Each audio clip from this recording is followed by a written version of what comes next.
Then I saw Hamad in front of me with half of his neck cut, as just like the way animals are slaughtered, you know. His half of his neck is cut, and then I saw him like this in front of me.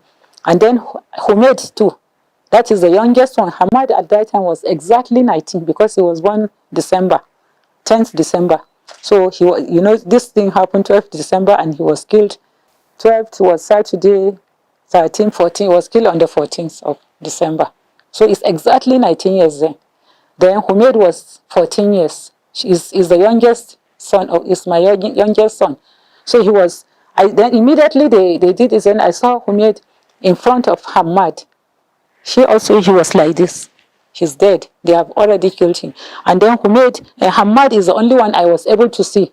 I can see half of his neck cut as if a slaughtered animal. He was slaughtered by the bullets.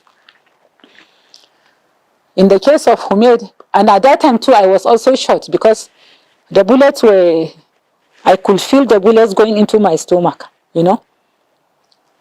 And the moment the bullets went into my stomach, then I felt as if it is drawn down, it is drawn to my side, you know, and then I fell down. It was then one of the girls, our daughter, said, they have killed Hamad and Humed. Then I saw them in front of me. I could not even hold them. I can't even, because I was also shot. There was nothing I can do. And then I heard one of our daughters saying, they have shot Abba. Then I just turned, and then I saw the sheikh in blood, all covered in blood. His face was covered in blood. And then I said, where is it in his face? They said, yes, he's shot in the face. They thought, we didn't know it is even in the eye. He was shot in, and then his thigh, Suhaila, my daughter, she was trying to get some of the clothes of her brothers that is in the laundry to tie the place where his thigh, where the bullet has shattered. Then I heard them saying, the bones are out. They could feel, actually the shot was so severe that even they could see the bones of his leg, of his thigh. They could see it, you know, shattered. Then Haider, he's the only one. He wasn't shot. Hamad was not shot. Haider was not shot. Suhaila was not shot. But later we understood that the bullet that went and removed the sheikh's eye and brought it to his chin. That bullet wounded Suhaila on the head, but it's not so serious, the wound. That is why we did not. She did not even care. What she cared about is that she saw her father in blood. So it was later. Then Haider looked at us. He said, "Oh Abba, oh Umma, you see what has happened? They have killed my elder brother Hamad. They have killed my brother, younger one, Humed. Please allow me to go out so that they kill me also." So he looked at me and he looked at his father. He was asking us to permit him to go so that he also should be killed. We all kept quiet. We didn't say anything to him. Meanwhile, the soldiers stopped shooting. After those barrage of shooting, they stopped shooting. And it was at that time we were calling our children, because actually, luckily, Muhammad was not there at that time. And he had wanted to come to the house. That is our eldest son. He has been calling. In fact, he was on his way to the house. We are the one who asked him to go, but that was since on Saturday in the night when they started shooting. We said he should not come. He should just stay where he is, because actually, in fact, all roads leading to the house, there are soldiers. We told him, even if you come, you may not even get to the house before you are killed. So there is no point you coming. You just stay there. You stay there so that people will hear what is happening from you, what happened from you. So throughout the incident, he was calling, he wanted to come. We continue begging him not to come, because if he comes, there is nothing he can do, and he will just be he will just be killed, and that is all. And the moment they see him, they know that he's the sheikh's son, so they will target him. So we said that he should not come, he should just keep away. So at that time, we were calling our children. There are some of our children who are studying abroad, one at Dubai's Nusaiba, and there are some at Mashhad, Zakia and Badia. So we called them, and we called Muhammad. We told them this is what happened, and we are going because we never expected to leave because of the kind of wounds that is on our body. And then we told them, your brothers, 2 brothers are already killed. Then Haidar, continued to insist that he wants to. When he again asked, then I saw that the sheikh did not say anything. So I told him that, okay, go. Because what made me to ask him to go is that even if he stayed, they are going to kill him. Because they are targeting, even before this happened, we heard that they said they are going to kill all sheikh's children. They will kill him and kill his children. So even if he stay, they are going to kill him. That is one. Then secondly, I thought of the ordeal he went through when Ahmad and Hamid and Mahmoud were killed during Quds Day. He was also shot in his leg. He was together with them. They took them to the army barrack. What I did not even say earlier is that they took them to the army barrack and they tortured them to death. They tortured Ahmad and Hamid and to death, and then they tortured Haider, but Allah saved him. He did not die. They wounded him in his leg, and it was after he is just back from hospital. He spent about 1 year, at Mashhad for undergoing medication, and then he got well. He just got well. He got back not up to 5 months when he was killed. After coming back, so I was just thinking that, okay, now if we stop this boy from going out, because he was asking Umma, Abba, allow me to go out. They have killed my brothers, and now they have shot you. Please allow me to go out. So I was just thinking that, how is this boy going to live? He was only 16 years then. And when he was taken to the army barracks and tortured by this barbaric army, he was only 14 years. And now, look at what has happened. It was in his eyes, his 2 brothers were tortured to death. And now, look at what has happened. They have killed his other 2 brothers. And now, look at us, they have shot us. And definitely, I thought we are going to leave this world. I'm not hoping that we are going to survive. So I was just thinking, how is this boy going to lead his life? A small boy to go through this kind of terrible ordeal. So for this reason, I said, okay, go out. May Allah help you. So the moment he went out, 4 soldiers just used machine guns in gunning him down. Even after gunning him down, it wasn't okay for them. They took him and threw him into the garden. There is the garden I was saying, there are some graves there. They threw him into the garden. So the moment he went out, there is one of his friends who was together with us also. His name is Mustafa. He also went out, and he also was shot. So after this shooting, then one of the soldiers came and they were telling us that we should come out, even threatening that if you do not come out, come out. If you do not come out, we are going to shoot you. Then I said, look, after shooting us and then killing people, killing my children and killing a lot of people, then they are saying, if you do not come out, we are going to shoot. Then I told them, shoot. If you do not shoot, you are bastards. If you do not shoot, you are stupid. If you do not shoot, you are idiots. You are dogs. Then the sheikh told me that I should be patient. I shouldn't say anything anymore. But still, they did not shoot. Maybe by that time, the order has come to them that they should stop shooting, or Allah hold their hands. They couldn't continue shooting. Because I don't see what threat can somebody do in that situation. After killing so many and killing 3 of my children previously, and then killing 3 before my own eyes, and then you are threatening me, you are going to shoot me. So shoot. Why don't you shoot? In fact, it is better for me to go. If I had been asked, I had been given an option, who should go? I or my children, I would have said they should shoot me instead of shooting my children. If I had been given option whether I should be shot or the sheikh should be shot, I would say they should shoot me. Now what is left? What are they going to threaten me with? So I say they should shoot. Then, anyway, that was, the shooting stopped at that time. And then one of the soldiers, he came, he said he was trying to pull us out. So I was holding the bench on which clothes are being ironed. I hold it, he was trying to pull me out. I refused, I hold something. And then he took a ladder. There is a ladder in the house which is used for some repairs and so on. Then he put the ladder on me after being shot.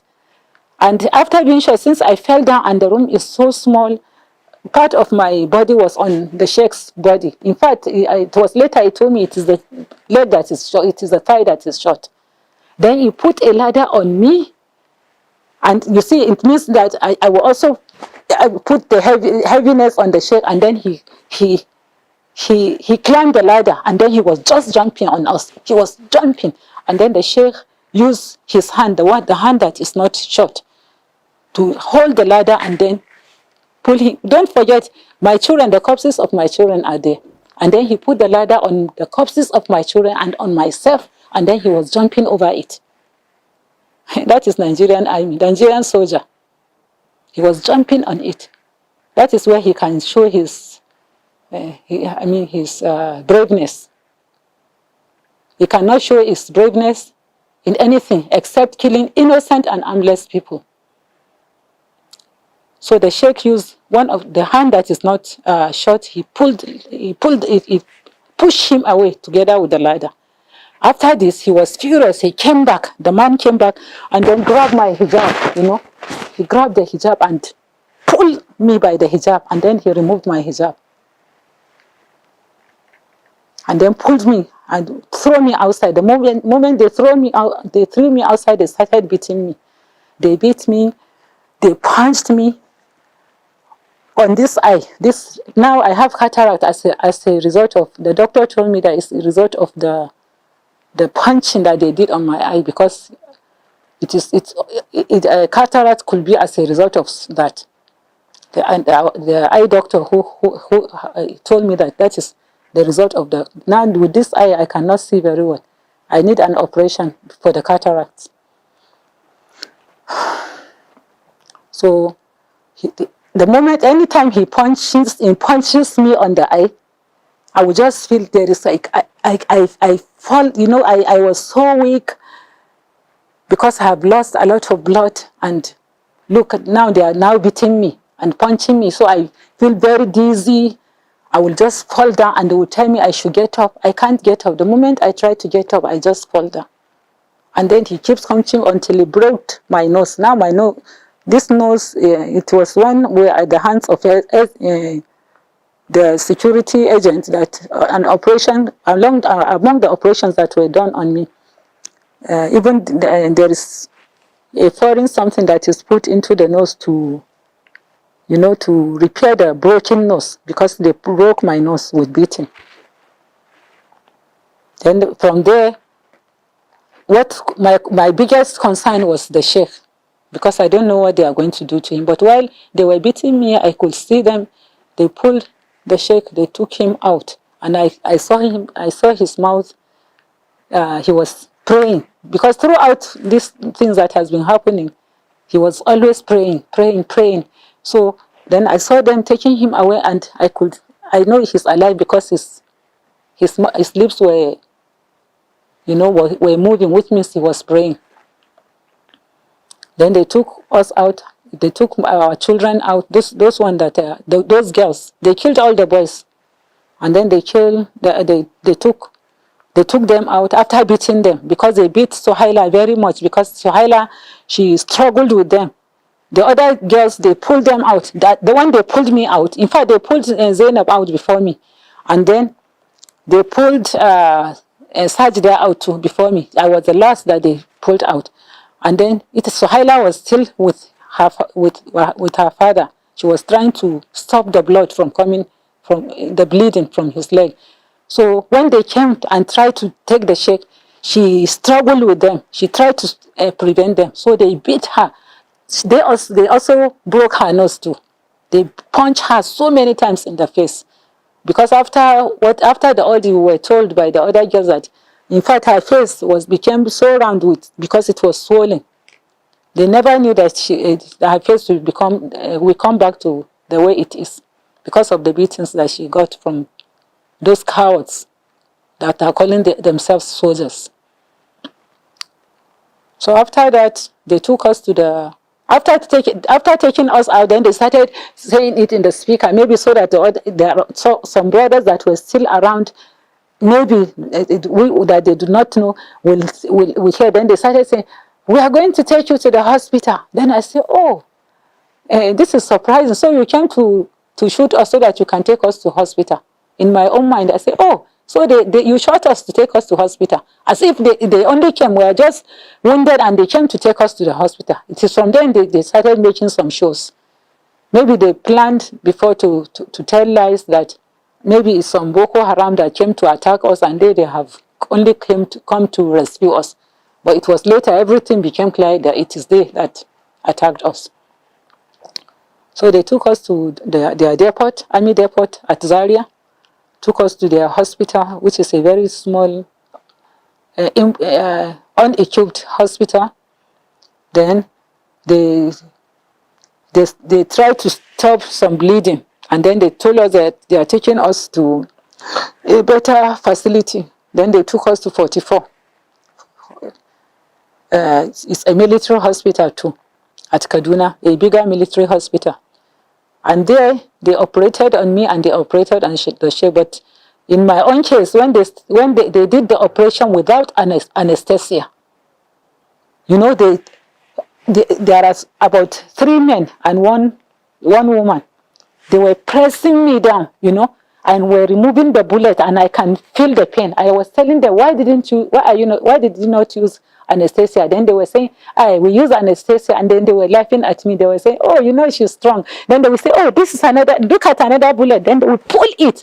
And I didn't shout, but I was writhing in pain. So when I'm writhing in pain, they will say, oh, you know, she's a struggler. She's very strong. This woman, she's very strong. She's a struggler. They were just making, you know, mockery. They were just mocking me, you know, saying, oh, you know, she's very strong. Listen, they will pull it. Then they will, those men and women, they press me down and then remove the bullet crudely. That is how they remove bullets. And when they remove some of the bullet, then they left some and even stitch the wound that they made in order to remove the bullet. Then they stitch it. They left it like that. Maybe they are hoping that with those remaining bullets and the stitch they have done, then it will, you know, it will rot and then I will die. So we were there. Then the next day, that was they took us there that Monday. That is 14th of December. Then on 15th of December, that is on Tuesday, then they came again. They said, we are taking you to better facility. Then they brought us here to Abuja, to the military hospital here in Abuja. And while we were at the military hospital at Abuja, then maybe in the middle of the night, they came again and said, they were taking you to a better facility. And then they took us to DSS hospital.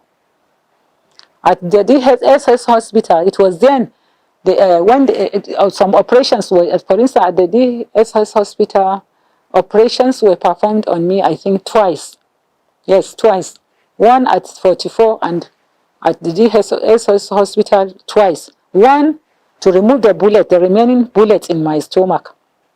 And also the second one is to repair the damage, you know, the broken nose. So it was because when they were doing the operation to remove the remaining bullets in my stomach, I had them saying, why did they leave this remaining bullet, and why did because it wasn't anesthesia, I mean general anesthesia, it was epidural anesthesia that was done to me. So I can hear what they are saying, but I couldn't feel the pain. In their own case, there was anesthesia, but epidural. So because I can hear what they are saying, I heard them say, why did they stitch the wound again? And why did they leave this bullet? Which means it was left deliberately. And they are not supposed to stitch that wound. They are supposed to leave it so that it will be dressed and it will heal gradually. But they did it so that it will rot and then I will just die. Since their shooting did not kill me instantly, and maybe by that time there are protests all over the world, so they are afraid of what will come after what they have done. But they are bent on killing. So we were there at the DSS hospital from that day, 15th of December, and we were there until March. Then it was in March, after everything has healed, they continue to keep us at the hospital. And in the hospital, it was a terrible experience, because those nurses are not nurses. Those doctors are not doctors. They are not like normal doctors because they have no compassion. Because they will come, they will not even ask you what happened to you. Normally, a doctor will ask you, what happened to you? How did you get wounded? What happened? And he will even introduce himself and even show some empathy and some sympathy. These ones, they are not like that. They just come and as if they are dealing with animals. They just dress the wounds and give injection and then they go. They won't ask you what happened to you. Why are you here? How did you get wounded? Nothing. They won't even tell you their names. Even if you ask their names, they will tell you false names. It is from that if it is from their behavior, I realize they must be security agents. Because security agents of the oppressors. Because you are a security agent, it doesn't mean you should lose your humanity. But they are not humans. I'm not saying everybody, because actually at that place again, we met people who are very good. I have to do justice to them. There are very good people. Even at the hospital, there are people who showed, even among the nurses, there are people who secretly show sympathy. But I can say actually those that show sympathy, they are not much, And even among the security personnel, there are people who are good. So it's not all of them that are bad. Because to say all of them, to generalize is not correct. But actually, on the whole, there are people, those who are evil, they are more than those who are good. So this is what happened, they were there. And after that, and while we were at the SS hospital, I cannot see the sheikh, he cannot see me. I was feeling very sorry for him because he was shot in the eye. I would just be thinking, and then his leg, he does, the leg is shattered, the thigh is shattered, the hand also shattered. But Alhamdulillah, from at Kaduna 44 hospital, they said the bones are broken, so they put, I don't know what they call it, plaster, So they plastered his leg from thigh, from hip to toe, and then his hand from around this place to the wrist. But with Allah's grace, by the time we went to the military hospital here in Abuja, when another X-ray was done, then they just say the bones are intact. So Allah, by His grace, between Kaduna and from Monday to Tuesday, Allah brought back the bones. So they said the bones are intact. It was a miracle from Allah. And we saw a lot of miracles, even during the time this happened. But it's not, I cannot explain everything in this, since I said I want to be brief, Even so far, I can see that I have spent a lot of time, explaining what has happened, because what has happened, the aim is for people to know what we have actually gone through. Then After all this, and yes, one of the inhumanity that we were shown at the hospital is that we were always locked in the sheikh is in his room, locked. It is when the doctors will come, then the security man will open from behind. I also am locked from outside. So when doctors or nurses will come, they will open, and after that, they will lock us inside. He's in his room, and I cannot know what is happening to him. And he doesn't know what is happening to me. We are not, nobody, and they have just killed our children, the 3 fresh children. I cannot console him, he cannot console me. This is what happened. So after that, we were taken, after keeping us in the hospital, even after we are well, they just continue to detain us in the hospital. We realize it's just detention. It's not issue of staying, because just to stay in the hospital and they come and give us drugs. I mean, we can take drugs if we were released at home. So after that, they took us to another house, to a house where it's a guest house of theirs in Maitama, here in Abuja. They took us there and then they detained us there. There, I was not allowed to come out because they were afraid that people will see my hijab and the brothers will know where we are. Maybe they will come to rescue us. So I was not allowed to go out, but the sheikh was allowed to go out and walk around the house to exercise himself, but I cannot do that. Then after that, after about a year,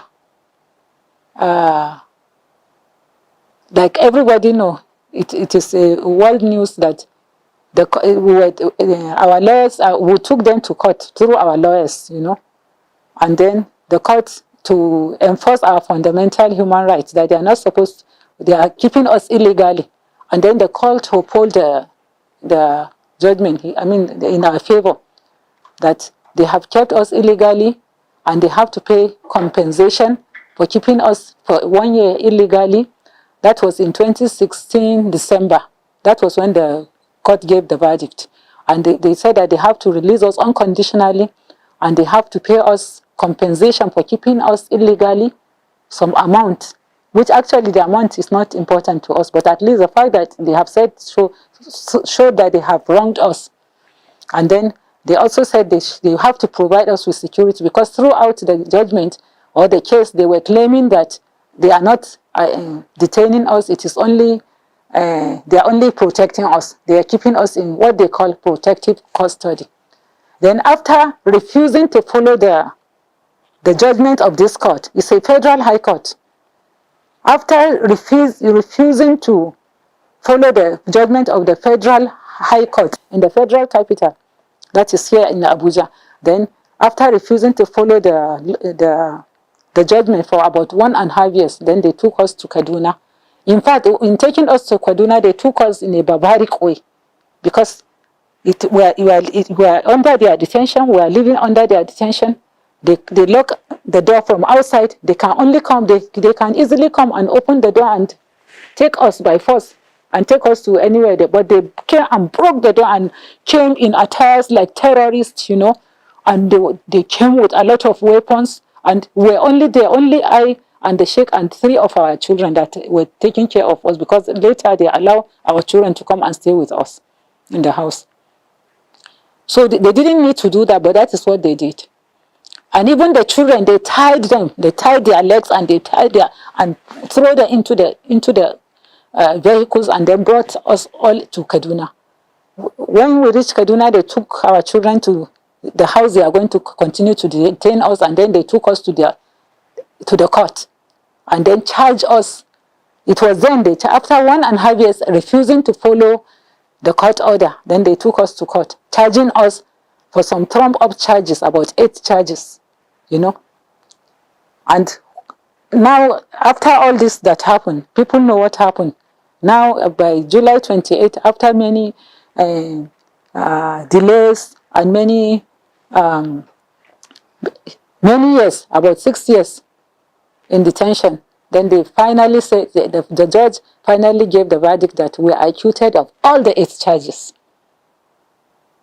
It's not issue of some people were saying that they were acquitted because the law that they said we broke did not exist at the time the offense was committed. That's not the issue. No, there is the full copy of the judgment is there. The judge who deserved to be praised, his name is Honorable Justice Gideon Kurada. He spent 8 hours giving the ruling, and every of the charge, he mentioned every of the charge, and then he showed, the falsity, that he falsified everything that they have said, every so-called evidence they say they are bringing against us. In my own case, in fact, none of their witnesses, 15 witnesses, mentioned my name. Throughout the proceedings, they were only detaining me for detaining sake. None of them mentioned my name. When our lawyers cross-examined them, they will only say that, yes, we know her, she's the wife of the first defendant, or she's the wife of Sheikh Zakzaki. So my crime is because I'm the wife of Sheikh Zakzaki. And that is why they have killed my children, and that is why they have detained me for 16. And that is why right now that I'm speaking now, even after we have been acquitted, and they have all this oppression that has been meted out to us.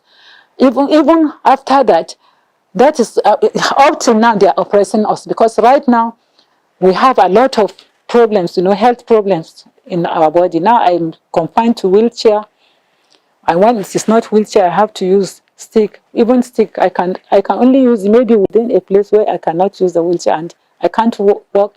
And then I have a bullet left in my stomach, which gives me terrible stomach cramps from time to time. When I'm experiencing the cramps, I'm not able to do anything. I can't sleep. I can't sit down.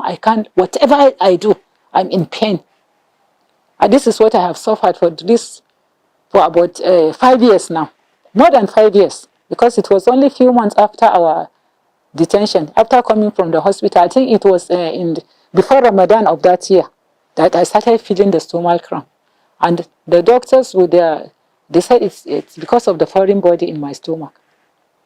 But then in the case of the Sheikh, there is glaucoma in his eye, there is poison as a result of lead poisoning and cadmium poisoning in his blood. And then up till now, even though we have been acquitted and they have oppressed us all these years, but now they have refused us our passport. They have refused us our passport to travel out for medical, for medical attention. And meanwhile, they are telling people lies. The NIA came out and said the passport is not with them. Then the DSS also made a release. It is not with them. They have not flagged our passport and it's not with them. And they have no reason to even flag it. And then finally, Abubakar Malami, he also came out and tell us some lies. After saying that he doesn't have a passport and he has not, then he told lies that we are even well. Because what they want is to see us lying down and crying all the time. Oh, my body is paining me. That is what they want. And that is what they have not seen. And inshallah, they will not see it. And then one of the claims he's making, Malami, is that if it is true that no fresh test was conducted on us, this is stupid. Does it mean that if a scan of I have severe osteoarthritis, completely my cartilage is gone, which makes it very painful. Even when I'm lying down, I'm feeling pain. And I have lived on analgesics, strong analgesics throughout these years. And people know, those who know, they know what it means. Analgesics are not meant to be lived on, but I've lived on analgesics throughout all these years. So does it mean that if in 2017 or 2016, because it was since 2016, while I was in the detention of DSS, that the scan showed that completely the cartilage in my knee is gone, and I need a knee replacement. So does it mean that if the cartilage was gone there and no treatment was done, so now by magic, then the cartilage has come back again? Why do I have to make another scan? And anyway, scans even were made even in 2020, even in this 2021. He's only lying. What he said is complete lie. So if the scan has been made and for instance the bullet in my stomach, does it mean that the scan has to be made now to know that the bullet is still there or not? How did it go out? Did I sweat it out, the bullet? How did it go out? We have been in detention, illegal detention in their hands, and they have refused us any medical something. Even when the court allowed that we can go for medical trip, they went and prostrated everything at India. This is known. I have written something in that to explain what happened when I went. I won't say it here, you know. So if no treatment, and in the case of the sheikh, the bullets, he has fragments of bullets in his body. You know, he has fragments in his body. So and then these fragments are what led to the lead poisoning and cadmium poisoning. So since it has not been treated, this stupidity of saying that no fresh test was made, no fresh test was conducted, does it mean that those bullets now, how did they have the fragments of the bullet, how did they get out of the body? And they are the ones that are causing the lead poisoning and the cadmium poisoning. It was not treated. And the glaucoma in the eye, how is it, I mean, does it just go without treatment? Just stupid, what can I say, excuses and claims for somebody who is claiming to be the Attorney General of the Federation.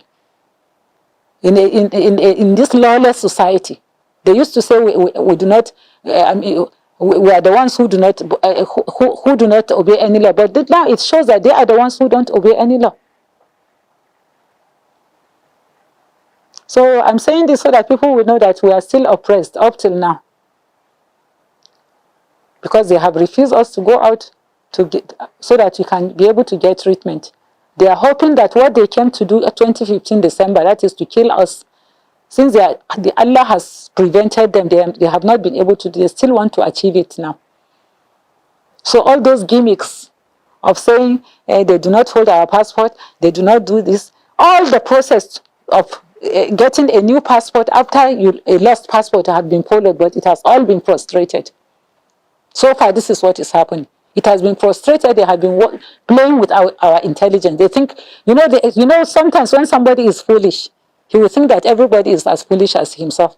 So they have been giving some silly excuses. Even the immigration, they've been giving silly excuses. The passport of prominent people like you, it takes processes. They will say they are taking